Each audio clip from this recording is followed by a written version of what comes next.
Corona के bouncer पर एक हुक शॉट लगाकर बाउंड्री को भी पार करा दिया है भारत। देसी वैक्सीन बनाकर भारत का नाम पूरे विश्व में उजागर किया है। Right, thank you. Jyotiraditya Scindia, please. धन्यवाद सभापति महोदय, धन्यवाद कि आपने मुझे एक मौका दिया राष्ट्रपति जी के अभिभाषण पर अपनी भावनाओं को व्यक्त करने के लिए। 2020 सभापति महोदय पूरे विश्व के लिए एक चुनौतीपूर्ण साल रहा है, जिसमें हमने कई उतार चढ़ाव, कई निराशा और बुलंद हौसला, दुख, खुशी की भावनाओं का अनुभव किया। लेकिन आज ठीक एक साल बाद तेजी से गिरते हुए कोरोना की संक्रमितों के आंकड़ों को देखकर देश में एक नई उमंग और एक नई जोश भर के आ चुकी है। जनवरी 22 से 28 तक 146 ऐसे जिले हैं जहां एक भी कोरोना का केस दर्ज नहीं हुआ, और हमारा भारत एक अमर पक्षी के रूप में कोरोना के राख से उठकर अब बस रहा है। कुछ दिन पहले सभापति महोदय, माननीय राष्ट्रपति जी ने संसद में भारत की इस अद्भुत सफलता पर हमने जो चुनौतियों का सामना किया और उन चुनौतियों के लिए निपटने के लिए सरकार की कार्यनीति पर और उसी के साथ पूर्ण जीवित भारत की एक नई छवि पर उन्होंने प्रकाश डाला। हर साल की तरह इस साल भी राष्ट्र को एक नया मार्गदर्शन उनसे मिला और उसी के साथ आगे बढ़ने का रास्ता और मार्ग प्रशस्त हुआ और मूल्यों सिद्धांतों के बुनियाद पर एकजुट होकर एक नया इतिहास और नई बुलंदियों छूने का एक प्रेरणा भी राष्ट्रपति महोदय से हम सबको मिला है। मैं तहे दिल से उन्हें धन्यवाद अर्पित करना चाहता हूं। कोरोना सभापति महोदय एक अदृश्य शत्रु था, जिसका मुकाबला करने के लिए भारत के पास केवल दो शक्तियां थीं। हमारी पहली शक्ति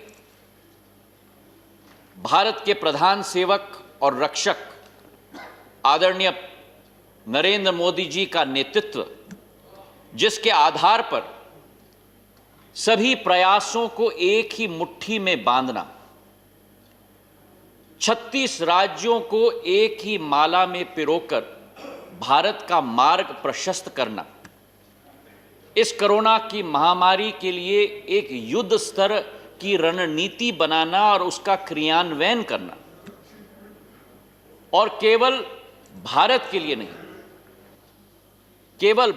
लिए नहीं लेकिन 150 देशों के लिए, जो एक तरीके से एक विश्व साझा अभियान का नेतृत्व करना, यह कोई चमत्कार से कम नहीं। सभापति महोदय,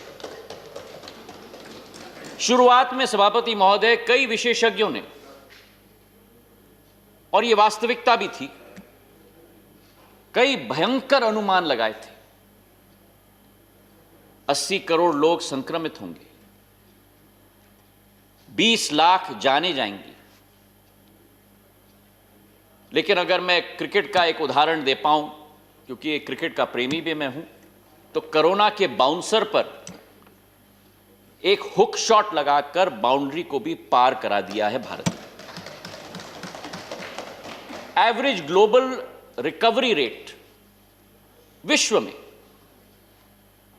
70% है, लेकिन भारत की रिकवरी रेट 97% है, जो विश्व से सबसे बड़ा आंकड़ा है सभापति महोदय। और इसी के साथ वो दूसरा वेव भारत को छू भी नहीं सक पाया, और उसके पीछे कारण यह था कि नेतृत्व ने सही समय पर सही निर्णय लिया। विदेशी नागरिकों के वीजाओं को हमने निलंबित की, स्फूर्ति से हमने लॉकडाउन लागू किया ताकि 37 लाख जानें बच पाएं। और उसी के साथ जो प्रधानमंत्री जी ने कहा था कि जान है तो जहां है, और इसलिए महासंकट की वित्तीय बोझ की चिंता न करते हुए, चाहे नौजवान हो, किसान हो, युवा हो, शोषित हो, पीड़ित हो, वंचित हो, उन सब के लिए आर्थिक मार से बचाने के लिए सीधा उनके अकाउंट के अंदर राशि पहुंचाने की प्रक्रिया शुरू कर दी। एक यह लॉकडाउन था सभापति महोदय, जहां एक व्यक्ति के आह्वान पर, एक व्यक्ति के अनुरोध पर पूरी देश की जनता ने स्व इच्छा के आधार पर उस आह्वान और उस अनुरोध का पालन किया। और एक वो लॉकडाउन था सभापति महोदय 1975 में जो इमरजेंसी लागू की गई थी, जिसके आधार पर देश की जनता पर थोपा गया था और पूरे देश को जेल खाना बनाया गया था। और ये बात सभापति महोदय, जितना मैं यहां खड़े होकर कह रहा हूं, उतना मैं वहां खड़े होकर भी कहता था। सत्य सत्य होता है और उसके पीछे ना आपको छुपना चाहिए और ना देश की जनता कभी भी छुपेगी। विषय यह है सभापति महोदय कि कोरोना के समय में भारत पीपीई किट कभी नहीं बना पाती थी, और 60 दिन के अंदर हमने केवल पीपीई किट का उत्पादन नहीं किया, लेकिन उसके अलावा आज विश्व का द्वितीय उत्पादक देश भारत बन गया है पीपीई किट का। आज भारत में वेंटिलेटर्स का उत्पादन हो रहा है।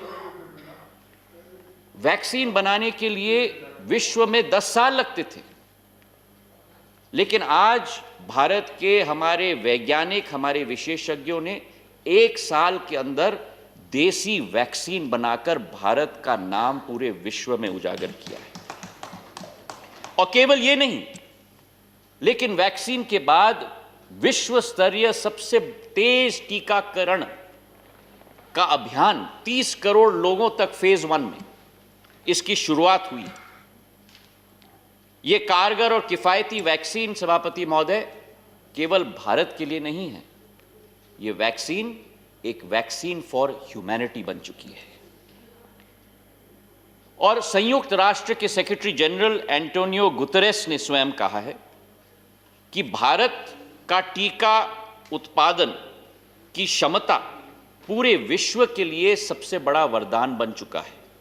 And I'd like to quote him. He has said, "The production capacity of India is the best asset that the world has today." Unquote. और इसी प्रकार से वासुदेव कुटुंबक जो हमारे मूल्य हैं, हमारे सिद्धांत हैं, उन मूल्यों और सिद्धांतों का भारत ने पूर्ण रूप से अनुसरण किया है। और इस सफलता के पीछे सभापति महोदय दूसरा हथियार है भारत का सामूहिक शक्ति, सामूहिक सामर्थ्य, हमारा अतुल्य वैज्ञानिक गढ़, हमारे वैक्सीन के ट्रायल के वॉलंटियर्स, हमारे डॉक्टर्स, हमारे नर्सेज, हमारे एनजीओ, हमारे पुलिस फोर्स के कर्मी, हमारे जवान, जिन्होंने अपने जान को जोखिम में डालकर हम सब की जान की रक्षा की। अगर वो न होते तो आज हम न होते। और आज इस सदन में सभापति महोदय कुछ पंक्तियां उनके लिए मैं अर्पित करना चाहता हूं कि न थके हैं पैर कभी, न थके हैं पैर कभी, न कभी हिम्मत हारी है, न थके हैं पैर कभी, न कभी हिम्मत हारी है, जज्बाज है जनसेवा का मन में, सफर निरंतर जारी है। जहां एक तरफ ये कोरोना का संक्रमण सभापति महोदय पूरे विश्व का आकर्षण बन गया, सारी शक्तियां इन पर लगी, दूसरे तरफ अर्थव्यवस्था हो, व्यापार हो, आजीविका हो, पूरे तरीके से नष्ट होने के कागार पर आ चुकी थी और भारत भी टेक्निकल रिसेशन के खाई में जा रहा था। पर मैं दाद देता हूं हमारी सरकार को कि 6 महीने के अंदर वापस भारत को रिकवरी की पटरी पर नरेंद्र मोदी जी की एनडीए की सरकार लेकर आई है। आंकड़े कुछ इस प्रकार हैं कि जनवरी के माह में जीएसटी का कलेक्शन 1,20,000 करोड़ रुपए, जो राजस्व संग्रह का एक नया इतिहास बना है सभापति महोदय।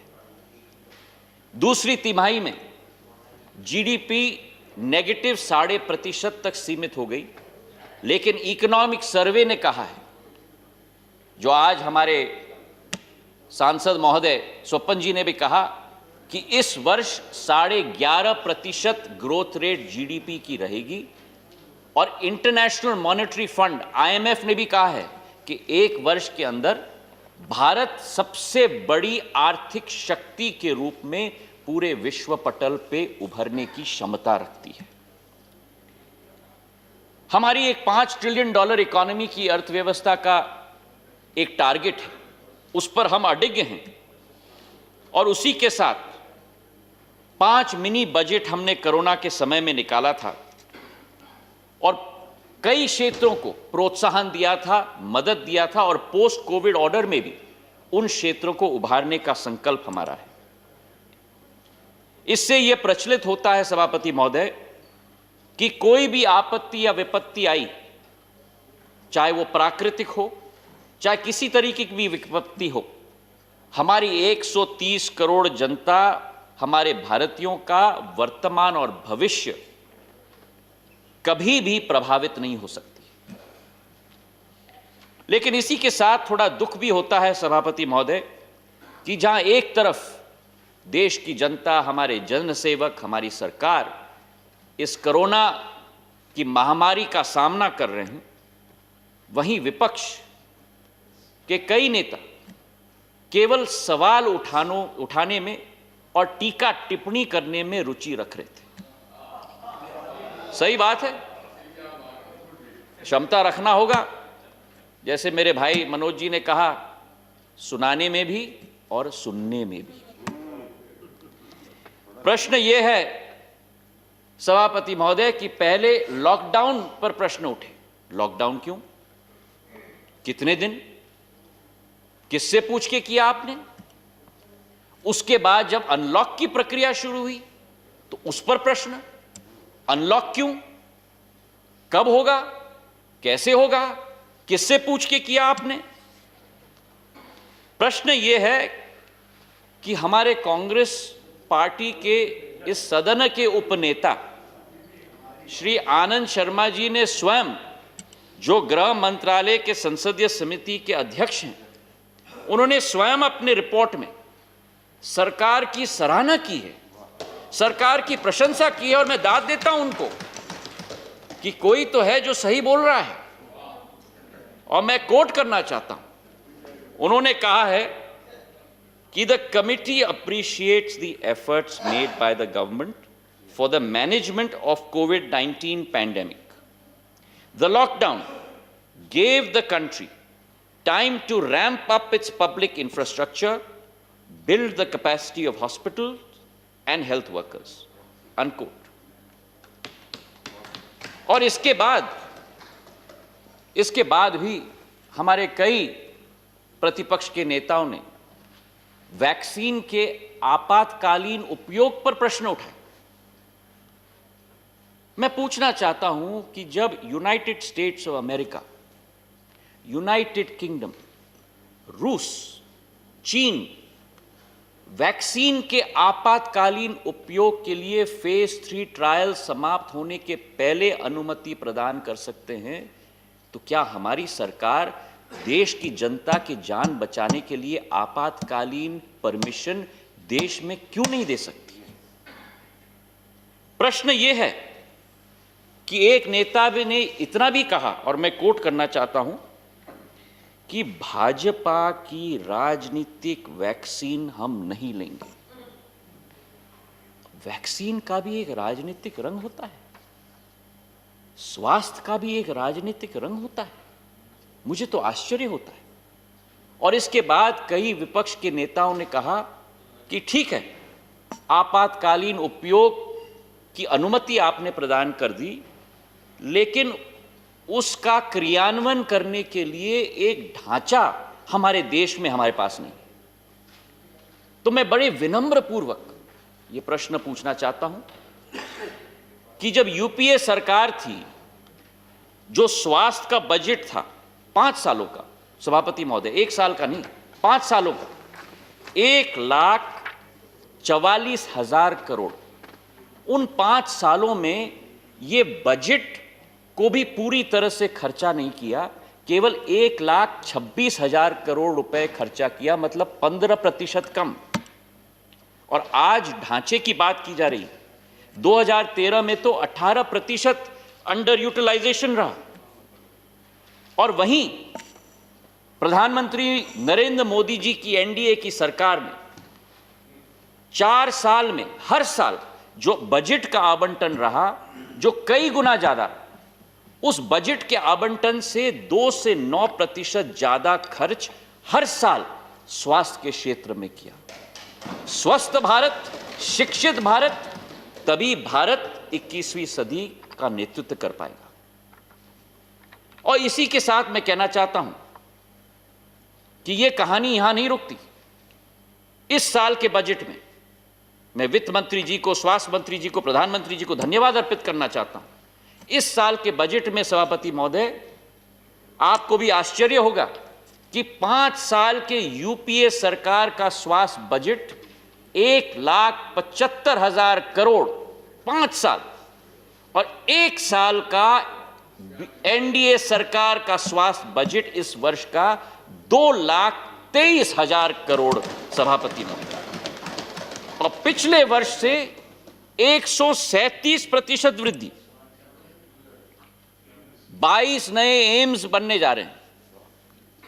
प्रधानमंत्री जन आरोग्य योजना के तहत 1.5 करोड़ लोगों को 5 लाख रुपए तक का मुफ्त इलाज मिला है। स्वस्थ भारत, आयुष्मान भारत, फिट इंडिया, ये केवल मुहिम नहीं है सभापति महोदय, यह आने वाले समय में भारत की स्वास्थ्य प्रणाली को तैयार और असरदार बनाने के यंत्र है। सभापति महोदय, एक विषय पूरे भारत में आज चिंता का विषय बना है। इसमें कोई दो राय नहीं कि किसान भारत के विकास की रीढ़ की हड्डी है। किसान को हम अन्नदाता कहते हैं, क्योंकि किसान अपना पेट नहीं भरता, किसान अपने गांव का पेट नहीं भरता, किसान अपने जिले का पेट नहीं भरता, लेकिन आज किसान पूरे विश्व का पेट भरता है। और इसी सोच और विचार के साथ सभापति महोदय, हमारी सरकार ने ये 3 कृषि कानून हम लेके आए हैं, ताकि कृषि के क्षेत्र में नया विकास हो, नई प्रगति हो। सोच और विचारधारा है कि जो राजनीतिक आजादी हमें मिली थी 70 साल पूर्व, लेकिन 70 साल से जब तक किसान बेड़ियों में जकड़ा गया है, उन बेड़ियों को तोड़कर किसान को विकास और प्रगति के रास्ते पर प्रशस्त करना, ये एनडीए सरकार, प्रधानमंत्री जी के नेतृत्व में हमारा संकल्प है। किसान का आय दुगना हो, किसान को स्वतंत्रता मिले कि वो अपना उत्पादन देश में कहीं भी बेच पाए। एक ही जगह तक वो किसान सीमित क्यों हो? और इसलिए ये कानून लाए गए, और जरूर संवाद होना चाहिए। जैसे मेरे भाई मनोज जी ने कहा, 11 बार सरकार ने संवाद की है। जब डेडलॉक हुआ है तब सरकार ने यह भी कहा है कि तीनों कानून को हम 18 महीनों के लिए स्थगित करेंगे। लेकिन इस बात का मुझे आश्चर्य है कि जिन लोगों ने ऐसे ही कानून की वकालत की थी, आज वो क्या कह रहे हैं? 2019 का अगर हम कांग्रेस पार्टी का चुनाव घोषणा पत्र पढ़ें सभापति महोदय, और आपके समस्त में रखना चाहता हूं,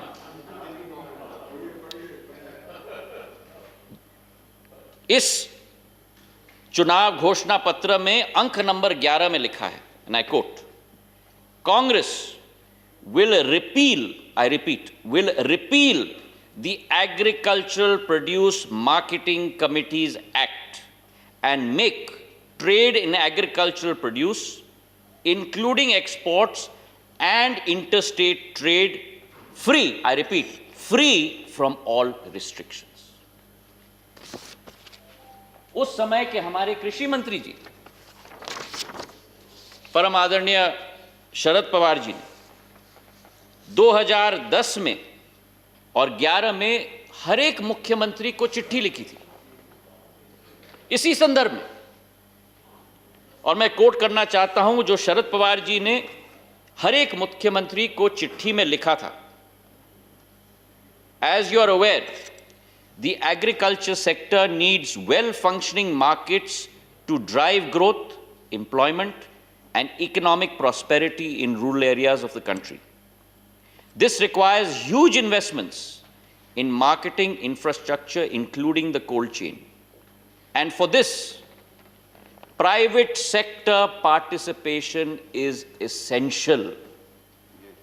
I repeat, and for this, private sector participation is essential. निजी क्षेत्र का निवेश अनिवार्य है, for which a policy environment needs to be in place. In this context, the need to amend the present state APMC Act on the lines of the Model State Agricultural Produce Marketing Act 2003 to encourage the private sector, I repeat, the private sector, in providing alternative competitive marketing channels in the overall interest of farmers and producers and consumers cannot be overemphasized. Unquote. तो आज सहमति है, तो सहमति है, तो सहमति है। अगर आपको इसमें कोई आपत्ति है तो जरूर बताएं। कई चीजों में सहमति होनी चाहिए। टीएमसी की सहभागिता। प्रश्न यह है अध्यक्ष सभापति महोदय कि ये जुबान बदलने की आदत हमें बंद करनी होगी। चट भी मेरा, चट भी मेरा और पट भी मेरा, ये कब तक चलेगा? देश के साथ खिलवाड़ कब तक चलेगा? जो आपने तब कहा था उस पर आप अड़ग रहेंगे तो आपका भी मान सम्मान बढ़ेगा। प्रश्न यह है, the hypocrisy would not have been there if you had not done the hypocrisy with the people. Please understand that. Let us not get into personal. प्रश्न यह है सभापति महोदय कि जिस सरकार ने न्यूनतम समर्थन मूल्य के लागत से 1.5 गुना बढ़ोतरी की हो, जिस सरकार ने गेहूं के भुगतान में 2013-14 में जो 34,000 करोड़ रुपए किसानों का भुगतान होता था, उसे 5 साल के अंदर डबल से ज्यादा करके 75,000 करोड़ किया हो, जिस सरकार ने दाल के मुद्दे पर 2013-14 में जो 236 करोड़ रुपए का केवल देश के सारे किसानों को भुगतान किया गया था, उस 236 करोड़ को बढ़ाकर 40 गुना 10,550 करोड़ किया हो, जिस सरकार ने हमारे महाराष्ट्र, आंध्र प्रदेश, दक्षिण मध्य प्रदेश के कपास के किसानों के लिए जो 2013-14 में केवल 90 करोड़ रुपए का भुगतान हुआ किया था, उसको 300 गुना बढ़ाकर 26,000 करोड़ किया हो, जिस सरकार ने किसानों के सम्मान के लिए 6,000 रुपया हर साल 1,13,000 करोड़ किसानों के खातों में पहुंचाया हो, जिस किसानों ने कृषि के अधोसंरचना के लिए नया फंड तैयार किया हो 1 लाख करोड़ का, जिस सरकार ने फसल के नुकसान के लिए फसल बीमा योजना लागू करके 5 साल के अंदर 90,000 करोड़ रुपए मुआवजा के रूप में किसानों के खाते में पहुंचाया हो, वो सरकार किसानों के विकास और प्रगति के लिए कटिबद्ध थी, कटिबद्ध है और कटिबद्ध रहेगी। प्रश्न ये है सभापति महोदय कि 26 जनवरी को जो घटना घटी, जो गणतंत्र दिवस हर भारतीय के लिए एक गौरव का दिवस होता है, वो घातक दृश्य एक दर्दनाक याद बन चुकी है। 394 पुलिस कर्मियों और पत्रकारों को घायल किया गया। एक किसान ने अपनी जान खोई। राष्ट्रीय तिरंगे को लेकर पुलिस कर्मियों को पीटा गया और उनको कुएं में फेंका गया। राजधानी के कई हिस्सों को तहस नहस कर दिया गया और उसके बाद भी जब यह सदन मिलता है, राष्ट्रपति अभिभाषण का बॉयकॉट करके सभापति महोदय हमारे विपक्ष ने राष्ट्रपति जी का, देश का और इस लोकतंत्र का तिरस्कार किया है। आज मनोज झा जी ने कहा था हमें सुनना भी होगा और सुनाना भी होगा। सुनाने के लिए तो आप आ गए, लेकिन सुनने के लिए आप नहीं आए थे। कथनी और करनी में अंतर नहीं होना चाहिए सभापति महोदय। मैं राष्ट्रपति जी के अभिभाषण की बात कर रहा था। एक तरफ सभापति महोदय जहां पूरा विश्व कोरोना के संकट से जूझ रहा था, विकास के एजेंडा को दरकिनार करके पूरा विश्व इस महामारी और प्रलय का सामना कर रहा था, सारे संसाधन झोंक दिए। भारत में एक कर्मरत प्रधान सेवक ने, जिनका नारा पार्टी का नारा था सबका साथ और सबका विकास, उस संकट को सुधारने के लिए केवल कार्य नहीं किए, लेकिन उस समय में अवसर भी ढूंढ लिए।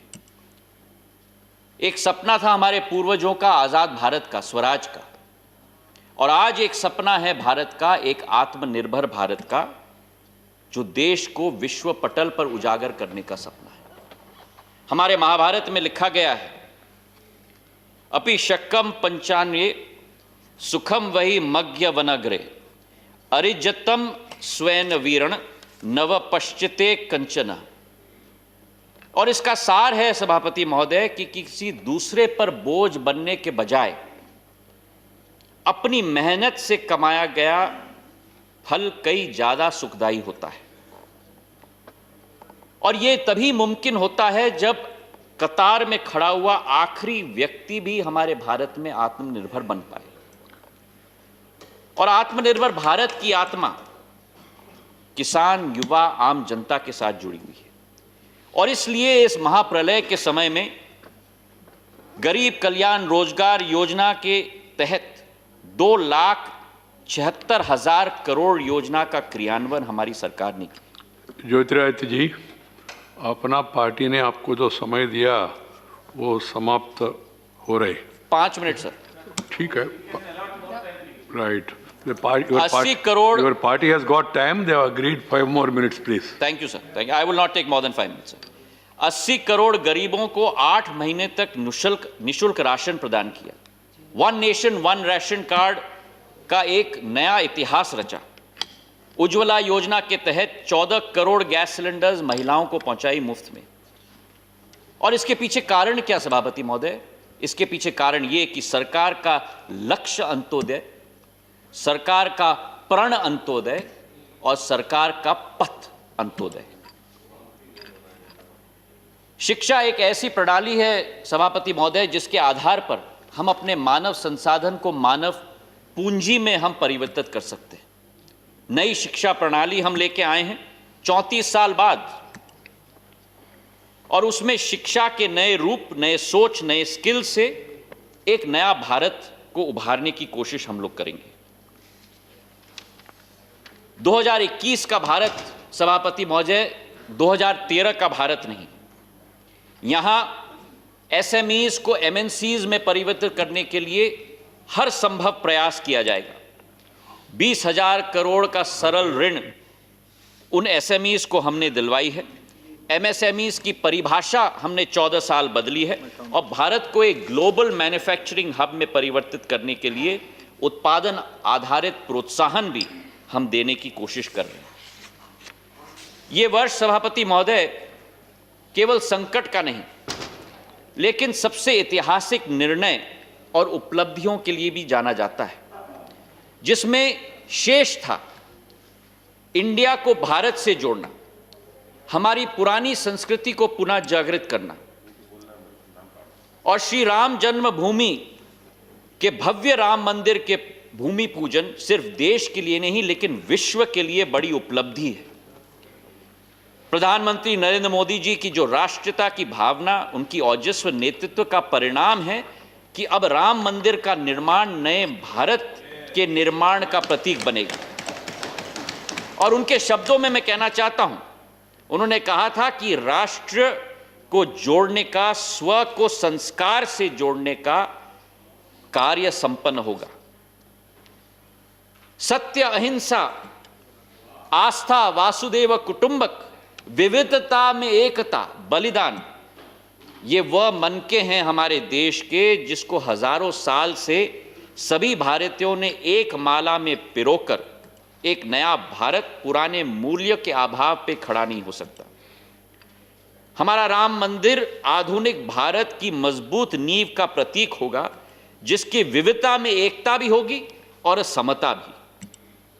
जहां एक तरफ ये ऐतिहासिक निर्णय लिया गया, वहीं दूसरे तरफ हमारे देश का ताज और शान जम्मू कश्मीर में, जहां देशवासियों का हर दिल बसता है, उनको बेड़ियों से मुक्त करके राष्ट्र के मुख्य धारा के साथ जोड़ने का कदम लिया गया जब अनुच्छेद 370 को हमने रद्द किया। उस अनुच्छेद से केवल हानि हो रही थी, अलगावाद, आतंकवाद, व्यवस्थाओं में भ्रष्टाचार, और जब ये रद्द किया गया उसके सीधे सीधे बाद आयुष्मान भारत के तहत यूनिवर्सल हेल्थ कवरेज के संरक्षण में 1.5 करोड़ जनता को लिया गया।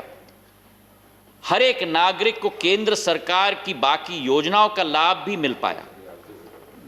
और पहली बार इतिहास में, जिसका संदर्भ गुलाम नबी आजाद साहब ने भी कल दिया, पहली बार इतिहास में 70 साल के इतिहास में जिला विकास परिषद डीडीसी का चुनाव हमारी सरकार ने जम्मू कश्मीर में आयोजित किया।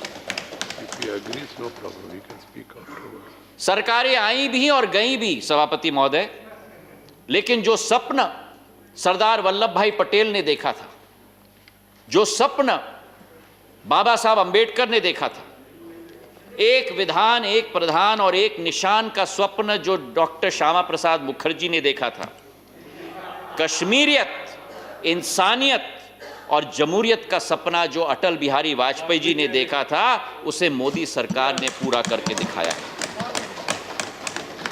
अंत में मैं कहना चाहता हूं सभापति महोदय कि कोरोना के महाप्रलय में जो विकास के पथ को कुचलने आया था, एक बुलंद ढाल की तरह हमारी सरकार ने उसका सामना किया और विपत्ति को भी अवसर में बदलकर